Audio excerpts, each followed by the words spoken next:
Hello and very warm welcome to the world of imagination. This is Pooja Sharma.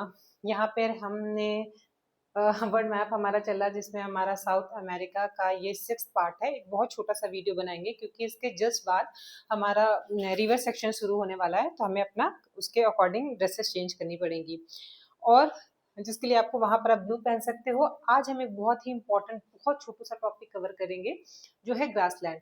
इससे हर साल या हर alternative years में almost एक बहुत छोटा सा हिस्सा है और इससे क्वेश्चन पूछे ही पूछे जाते हैं।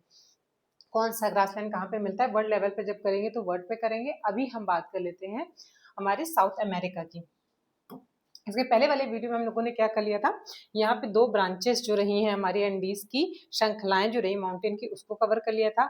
उसके बीच में मैग्डलेना रिवर थी, उसके बगल में ओरेनिको रिवर थी जो वेनेजुएला में गुएना हाईलैंड वाला एरिया जो था, जो वेनेजुएला से लेके फ्रेंच गुएना और ब्राजील के नॉर्थ पार्ट में वो इतना एरिया कवर करता था। क्या हुआ बेटा, भूख लगी है? एक मिनट बस चल रही है। तो ये वाला एरिया जो था हम लोगों ने वहां कवर किया था। उसके बाद क्या है, उसके बाद क्या है,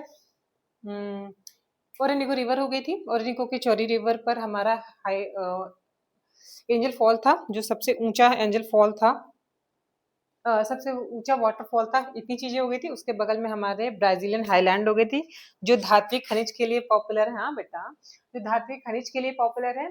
और और उसके सिवा एतावीरा के खाने और बेलो हॉरिजेंटा हम लोगों ने कवर किया था। अब तुमको ऊपर बैठा दे, क्या शैतानी कर रहे हो? बैठ जाओ, चलो ऐसे बैठ जाओ यहाँ पे। तो बेलो हॉरिजेंटा और इतावेरिया के खाने कर ली थी जो कि पॉपुलर है लोहेस के लिए। और बेलो हॉरिजेंटा एक प्लेस है वहाँ पे जो पॉपुलर है। इतावेरिया के खाने हैं जो लोहेस के लिए, आयरन ओर के लिए पॉपुलर है। ये सब चीज़ हम लोग पहले करके आए हैं। फिर कटिंगा जो वहाँ के कटीले वन उसको कटिंगा बोलते हैं। फेजेंटा हम लोगों ने बात कर ली थी, कॉफी की खेती के लिए ये वाला एरिया पॉपुलर है। अब हम करने जा रहे हैं बाकी जो चीजें हैं रिमेनिंग वहां पर है। ग्रासलैंड, ग्रासलैंड में आप यहाँ पर अब हर चीज सीक्वेंस में हम लोग ने बात की थी। जैसे यहाँ से माउंटेन किया था, फिर ऐसे ऐसे ऐसे चले थे। अब यहाँ पे लानोस जो जो ग्रास लैंड्स हैं उसको ऐसे ऐसे और ऐसे देखेंगे, 3 पार्ट में है। तो सबसे ऊपर जो वेनेजुएला वाला एरिया में मिलेगा। पहले हम यहाँ के फैक्चुअल चीजें कर लेते हैं, उसके बाद बच्चा बेटा पहले हम फैक्चुअल चीजें कर लेते हैं, उसके बाद हम बैठो, उसके बाद हम इसको स्टोरी में कवर कर लेंगे। तो क्या है, पहला है मैराकाबो झील है जो वेनेजुएला देश में अवस्थित दक्षिण अमेरिका की सबसे बड़ी झील है। सामान्य परिचय में हम लोग ने बात की थी, छोटा सबसे हाईएस्ट प्लेस कौन सा, लोएस्ट प्लेस कौन सा है, सबसे बड़ी झील कौन सी है, कोई छोटा प्लेस हो गया या नॉट छोटा बल्कि कोई भी ऐसे इंपॉर्टेंट चीजें जो सामान्य परिचय में हमारी आती है। तो मैराकाबो झील जो थे वो वेनेजुएला में अवस्थित है। तटीय प्रदेश में पेट्रोलियम, जो तटीय प्रदेश यानी कोस्टल एरियाज है जो ऊपर के, ये किस चीज के लिए पॉपुलर है? पेट्रोलियम के लिए पॉपुलर है। उसके बाद आती है ओरेनिको नदी बेसिन में अवस्थित उष्णकटिबंधीय घास के मैदान को लानोस बोलते हैं। इसी एरिया की बात करते हैं। यहाँ पर आपको ग्रासलैंड मिलेगी जिसको लानोस बोलते हैं।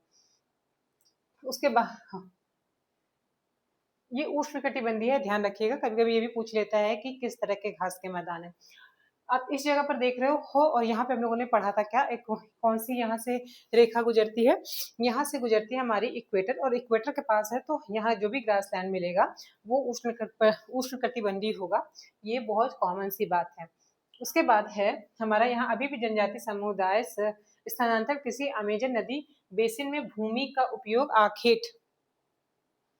तुम ऐसे सामने बैठ के देखो तो तुमको भी दिखाई दे और उसमें भी दिखाई दे। ये है, दिखाई दे रहा है यहाँ पे? इतना छोटा दिख रहा है, पता नहीं, भगवान जाने। उसके बाद अमेजन बेसिन में आखेट मत्स्य पालन और लकड़ी चराई वगैरह के लिए ये अमेजन नदी बेसिन ये सब चीजों के लिए पॉपुलर है। फिर पैम्पास प्रदेश है, फिर अर्जेंटीना, उरुग्वे एवं पराग्वे अवस्थित समशीतोष्ण घास के मैदान है।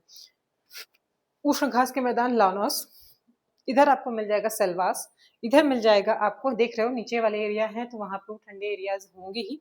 तो शीतोष्ण घास के मैदान कहाँ मिलेंगे? लोअर एरिया में, यहाँ पर। तो ये है पैम्पास, आपको यहाँ पाया जाएगा जो अर्जेंटीना, उरुग्वे और पराग्वे वाले एरिया में। ये जो एरिया है, कहा गया, अर्जेंटीना, अर्जेंटीना और उरुग्वे और पराग्वे, ये पराग्वे इस वाले एरिया में आपको क्या मिल जाएगा? पैम्पास। यहाँ पे मेंशन है, मैं जो भी मैप निकाल रही हूँ उसमें और जो पढ़ा रही हूँ वो वाला टॉपिक ही वहाँ पे नहीं है। फिर इसके पंपास के बाद कौन सा है? दक्षिण अमेरिका में सर्वाधिक विकसित कृषि कहाँ विकसित प्रदेश ये देश है। उसके बाद यहाँ पे गेहूं वगैरह हम आगे देख लेते हैं, समझे। तो यहाँ पे मैराकाबो झील के बारे में देखिए, ये है हमारा सबसे हाईएस्ट प्लेस, यहाँ पे मैराकाबो झील है वेनेजुएला वाले एरिया में, उसके नीचे है। और ये कोस्टल एरिया किस लिए पूरा पॉपुलर है, पेट्रोलियम के लिए। तो पहली चीज आपको याद रखनी है, आप यहाँ पे पहले ब्लू से चले जाओ या फिर इसी से चले जाओ और रिकॉल करो कि जगह अच्छी है, यहाँ पे दोबारा आएंगे।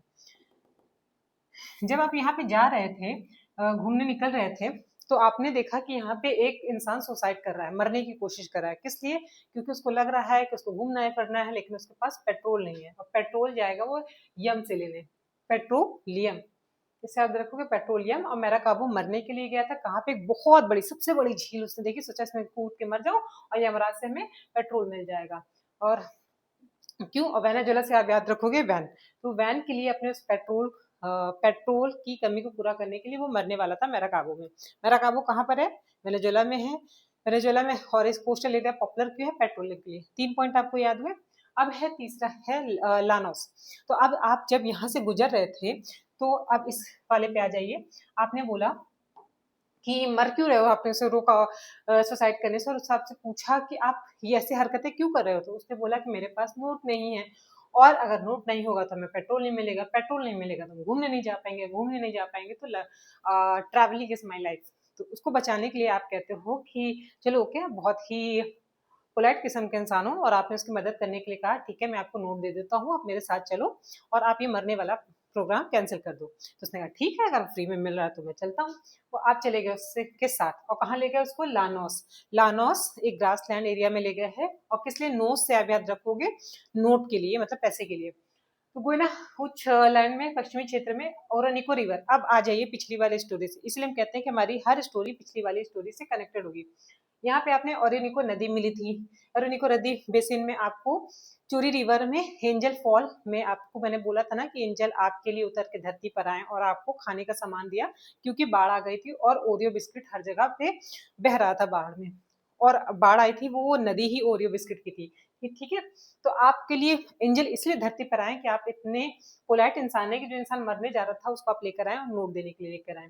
तो किस जगह पर लेके आए थे? उसी जगह पर जहाँ पे एंजल ने आपकी मदद करेगा, हुई ना। ओरनिको नदी बेसिन में, ठीक, ओरनिको नदी बेसिन में। और जब आप पहुंचे तो आपने देखा कि इतनी भीड़ है। अब आप गए क्यों थे? अब याद है, उस वाले स्टोरी से कनेक्ट करिए। आप ऐसी जगह गए क्यों थे? क्योंकि आपको नोट देना था, और नोट देना था।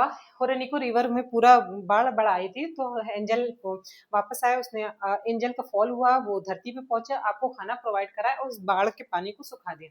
जब सूख गया तो ऑल ऑफ सडन आपको एक अजीब सी चीज देखने को मिली कि हर जगह ग्रास लैंड है, हर जगह घास उगी हुई है, सुंदर सा बगीचा है। तो इससे आप याद रखोगे लानोस कहाँ पर है? गुइना हाईलैंड में, किसमें? ओरेनिको रिवर वाले एरिया में। और ये कैसा मैदान है? ये क्या है? ये ग्रास लैंड है। इतने पॉइंट आपको यहाँ से क्लियर हुए। उसके बाद ये सब हो गया, तो अब आपको एंजल ने भी मदद कर दी है, और आप घूम भी आपने नोट भी दे दिया है। नोट देने के बाद आप सोचोगे आप फिर अपने फ्रेंड्स के साथ घूमने निकलोगे। अब यहाँ पे ये इस वाले एरिया में आपने मदद कर दी, लानोस में लोन लिया है। अब आप और घूमने निकलोगे, यहाँ पे मिल जाएगा आपको सेल्वास वाला एरिया। सेल्वास नदी बेसिन अवस्थित है विषुवत रेखा वन को, विषुवत रेखी वन को यहाँ से एरिया जो है उसको सेल्वास बोलते हैं। सेल्वास में यहाँ जनजाति समुदाय रहते। जब आप घूमने निकले और यहाँ पे जनजाति समुदाय आपको मिला, वो क्या करते हैं? अभी भी अमेजन नदी बेसिन में भूमि को आखेट मत्स्य, क्या क्या करते हैं? आखेट मत्स्य पालन और लकड़ी चिराई, ये सब काम चल रहा है। घूमने निकले हो, कहाँ पहुंचे हो?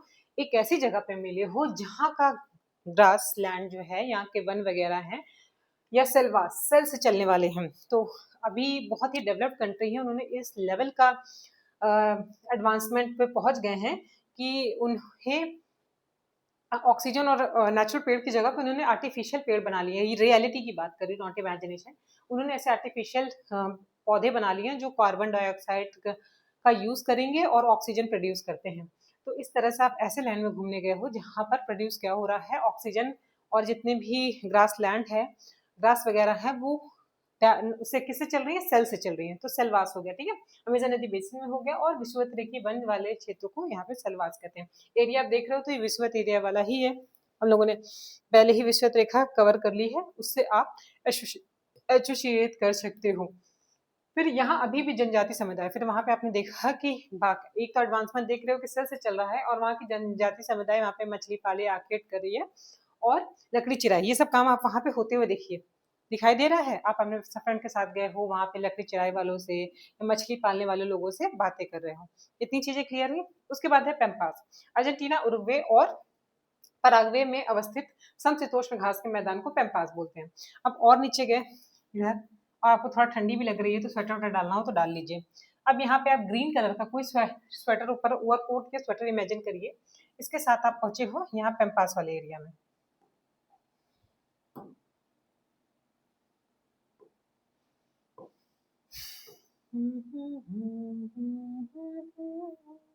ये है पेम्पास वाला एरिया, ठीक है।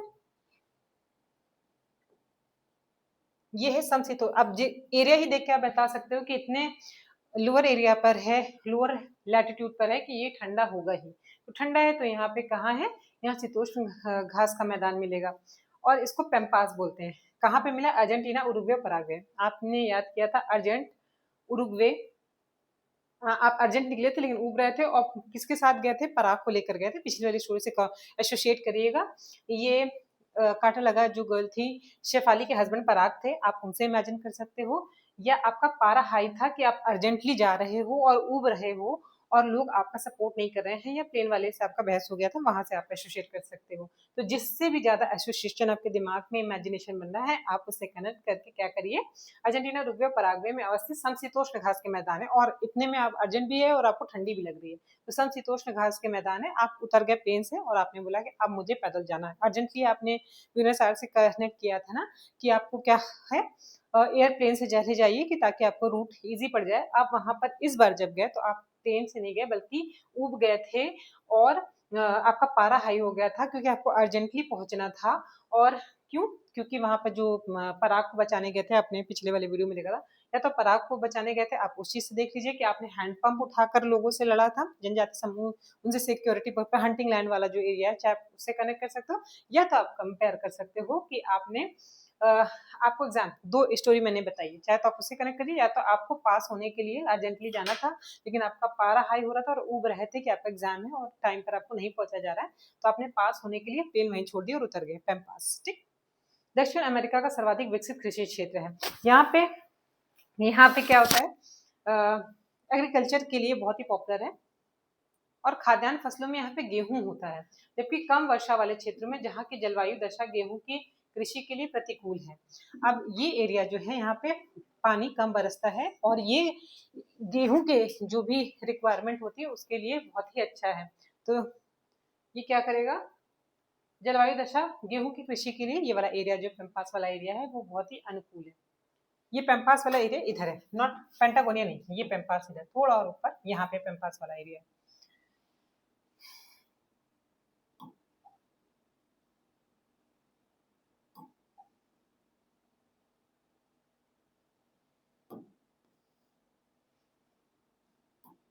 अच्छा, ये हट गया लग रहा है।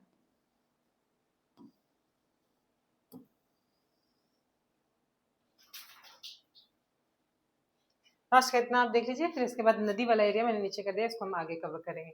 व्यापारिक पशुपालन का महत्व दिया गया है रोसारियो से बाइना ब्लांका तक के जिस क्षेत्र में गेहूं का सर्वाधिक उत्पादन होता है वो अर्जेंटीना में गेहूं की अर्धचंद्राकार पेटी कही जाती है। अर्जेंटीना, और आपको अर्जेंट में अब याद करिए अटाकामा वाला एरिया था, वहां पर आपको क्या कम पड़ गया था, आटा कम पड़ गया था। अब इसलिए यहाँ पे अर्जेंट में आपने बनवाया है कि भाई अभी तो मैं चला रही हूँ, इतना शुष्क हो गया हूँ, शुष्क है वो स्थान, याद है ना। चिकुआ कमाटा वाला शायद, हाँ लाइट चली गई थी, हाँ रिमेम्बर, वो वाला पार्ट छूट गया हमारा।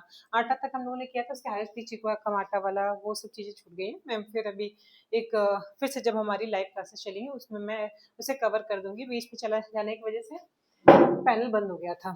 तो ये क्या है, अर्जेंटीना राजधानी ब्यूनस आयर्स तथा तथा उरुग्वे की राजधानी मोंटेवीडियो मांस उद्योग एवं गेहूं के व्यापार के लिए दक्षिण अमेरिका में महत्वपूर्ण केंद्र है। ये दो चीजें कर लेते हैं।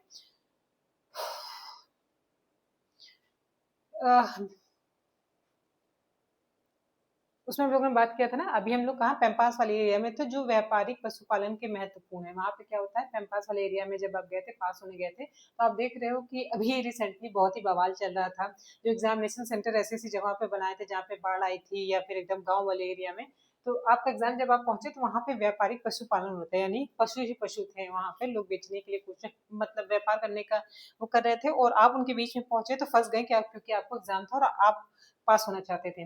व्यापारिक पशुपालन को महत्व दिया गया था। रसारियो से बैना ब्लांका तक जिस क्षेत्र में गेहूं का सर्वाधिक उत्पादन होता है, तो आपने कहा रस भरे गेहूं, जनरली गेहूं को हम रस भरे से कंपेयर नहीं करते हैं, तो आपने बहाना बनाया ब्लांका, बैनिया से आपने बहाना बनाया कि मुझे रस वाले गेहूं चाहिए, और अब मुझे हमारे अटाकामा वाला एरिया है उससे आप एसोसिएट करिए कि अब मुझे गेहूं चाहिए, आटा खत्म हो गया हमारे यहाँ। तो गेहूं और बहिया ब्लांका से हो गया रसरियो बहिया ब्लांका और अर्ध चंद्राकार गेहूं की पेटी। जब आपसे कहा गया कि हमारे पास कुछ है ही नहीं, हमारी पेटी वगैरह खत्म हो गई है और एक पेटी है जो चांद के आकार की है, तो आपने कहा कोई दिक्कत नहीं, अर्जेंट है, अभी जो भी पेटी है उसी में ले आओ। तो अर्जेंटीना में अर्ध गेहूं की अर्धचंद्राकार पेटी, अर्धचंद्राकार क्यों, अर्धचंद्राकार पेटी का शेप आप देख रहे हो, और क्यों ले जाएगा उसमें, तो अर्जेंटीना अर्जेंट था इसलिए ले गए थे। कहाँ ले गए थे, वहां पर, क्योंकि आपने रस वाला गेहूं चाहिए था आपको, और अटाकामा वाला एरिया है उससे आप रिकॉल करोगे कि आटा कम हो गया था, इस वजह से मुझे गेहूं चाहिए भी। तो आप ब्लांका से आप बहाने बनाते हो कि मुझे अभी रस वाला गेहूं चाहिए और किसी भी तरह से पहुंचाओ क्योंकि मेरा एग्जाम है। कहाँ, पैम्पास एरिया वाला हो गया।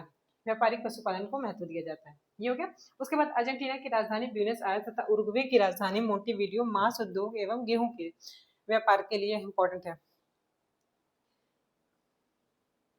ब्यूनस आयर्स, यहाँ पे हम लोगों ने देखा था जब अर्जेंटीना निकले थे और एयरप्लेन से गए थे, जहां से आप उतर रहे थे, वो वहां पर क्या मिल रहा था जब आप उतरे, तो just like me you are, maybe you are a vegetarian और नॉट, पर आप इमेजिन कर सकते हो कि यू आर वेजिटेरियन, और जब जैसे ही आप एग्जाम के लिए अर्जेंटीना में उतरे, एयरप्लेन से उतरे, उस समय यहाँ पे मोंटेविडियो और उरुग्वे, वो जिस मोंटी के बारे में हम बात कर रहे थे, जिसका वीडियो आप देख रहे थे उगते हुए, वो वीडियो दोनों आप एग्जाम देने गए हो, और यहाँ पे मांस ही मांस मिल रहा है खाने के लिए, नाश्ते में कुछ नहीं है, मांस मिल रहा है, और गेहूं के व्यापार के लिए तो मांस मिल रहा है और गेहूं मिल रहा है। तो आपने कहा कि नहीं, I am a vegetarian, we both are vegetarian, और हम गेहूं लेंगे ना कि मांस खाएंगे।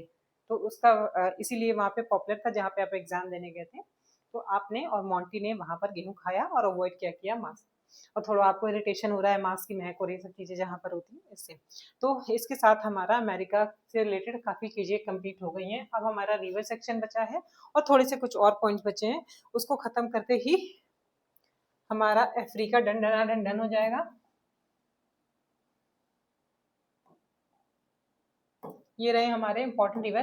देखिए अब कुछ नहीं बचा है, मैक्सिमम जो हम लोगों ने वॉन्डरिंग कर रहे थे उसमें हम लोगों ने रिवर ऑलमोस्ट हर चीज की बात कर लेती है। मैगडलिना के पहले ही बात कर चुके हैं, और निको की बात कर चुके हैं, अमेजन बेसिन क्षेत्र में अमेजन रिवर के बारे में बात कर चुके हैं। अब कुछ जो इंपॉर्टेंट चीज कहाँ से निकलती है, किधर को आएगी, किधर को जाएगी, कोई इंपॉर्टेंट ट्रिब्यूटरी हो गई, ये सब चीजें हम आगे कवर कर लेंगे नेक्स्ट वाले वीडियो में। Till then take care, bye bye, मिलते हैं रिवर के साथ नेक्स्ट वीडियो में।